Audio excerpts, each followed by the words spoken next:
Hi! Hi guys, I hope you had a wonderful Christmas. It's been more than 2 months now since I found my biological family. Honestly, the last few months flew by and I thought it would be time for a live update and answer some questions some of you had for me in the comment section. So first of all, how am I doing? I am doing fine and life is good. But I have to admit the first weeks when I came back were really hard for me. I was in the middle of moving and work started again and I didn't really take time to let it all sink in and take time to reflect on everything that happened and how I was feeling. And of course, at some point, it all had to come out. I had to deal with a lot of oppressed feelings and emotions that were totally new to me because I never was in this situation where I knew about my birth family and I knew why I was left behind. I also felt like I couldn't really talk with people around me because no one really understood what I was going through and no one could give me advice. So yeah, there were a lot of emotions and feelings that I didn't understand myself. I didn't know where they were coming from and it kind of overwhelmed me, but I'm very grateful and thankful that I have a good support system. I have my parents, I have my boyfriend, I have my friends with who I can talk about this. And although they can't fully understand this, sometimes someone who just listens to you is already enough. And for me, talking about it and owning up to my feelings and emotions, however weird they were to me and new they were to me and scary, I just have to accept them. Question 2. Why were you given up? I received a lot of questions about why I was given up, and as I said in my previous video, I cannot fully explain why I was given up due to privacy. But there are still a lot of people who just jump to conclusions without knowing the real story. But I think it's important to address that these made-up conclusions are so far removed from the truth. And it's sad to see that some people just speculate and make ignorant statements without knowing the real facts. Facts are very complex and complicated. And although I cannot explain these facts, please don't judge and show some respect. Be kind and have sympathy. 3. How could you forgive your birth parents? Some of you said that I should not forgive my birth family. So why would I live my life in resentment, in bitterness, anger, when I can choose to move on and give myself that peace of mind? By forgiving them, I can move on and they can move on. And in the end, I forgive them because they gave me life, and without them, there wouldn't be me. And I ended up perfectly happy and fine. I am proud of the person I am today. I am proud of all the obstacles I went through and the difficulties I faced. And there is a reason why Kung Fu Panda 2 is one of my favorite movies. And there is this line in this movie that applies perfectly to this question. It goes along the line of, your story may not have a happy beginning, but that does not make you who you are. It is the rest of it. It is who you choose to be. How did your Dutch parents react when you found them? So my parents supported me throughout this whole process because they know how important it is to me. However, they were very pessimistic about me finding them and the chances of me finding them.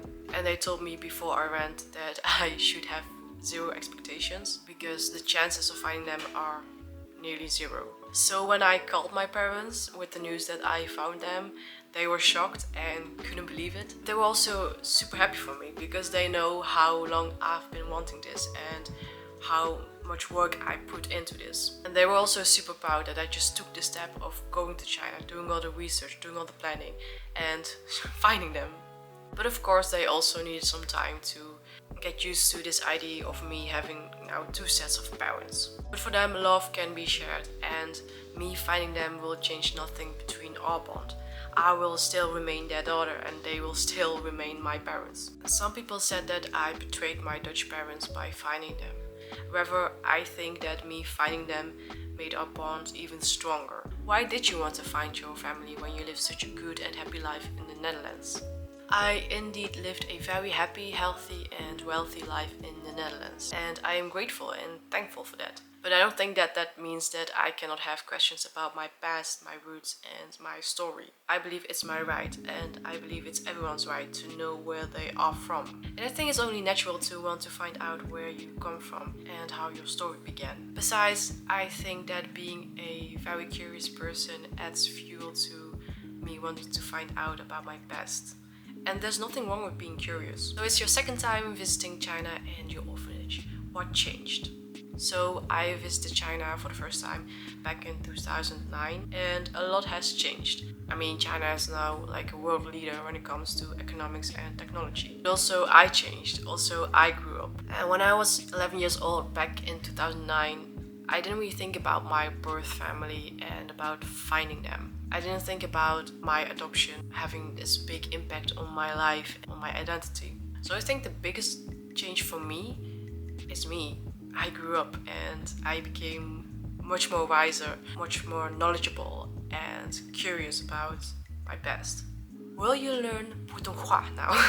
Chinese. So I've been studying Chinese for a year before I actually went to China. And of course now finding my family is the biggest and best motivation one can have to learn a new language. And I do want to improve. I do want to be able to have fluent conversations with my family and deep and meaningful conversations. But realistically, this will take time. I mean, Chinese is so different from Dutch and English, and even the tones, it's something I'm not used to, I'm not familiar with, so I have to learn this whole new language, and also the characters, being able to read them. It will take time, but I have faith in me and I am determined because I don't have a choice. What's your status with your Chinese family now? So after I came back home to the Netherlands, I had a lot of contact with them via WeChat, and I slowly started to learn more about them and they slowly started to learn more about me. And some of you may know that I planned my next trip to China, and this trip will be in February during Chinese New Year, and they invited me back home. So I am very excited for that. I'm excited to get to know them better, I'm excited to just spend time with each other, and I am excited to create memories with them. One person asked who is the boy in the video, and that boy is Ruben, my fiance. So this is him, this is my fiance. Hello. Since last November. He was the one in the video and we've been together for 7 years, and he will also be the one that joins me on my next trip to China. I hope I answered some of your questions in the comment section. I just want to share with you that I am so touched by all the reactions and the support and the people who follow me and root for me. I still think it's crazy that I found them. I still think that life can be crazy. The universe can work in crazy ways, but I'm so grateful and thankful for everyone who has followed me on this journey, who supported me, and I am so excited for what the new year will bring. I hope to post more videos about my journey, about my new chapter, and I hope you will follow along. Thank you so much for watching this video. I wish you a very happy, healthy new year, and see you next time.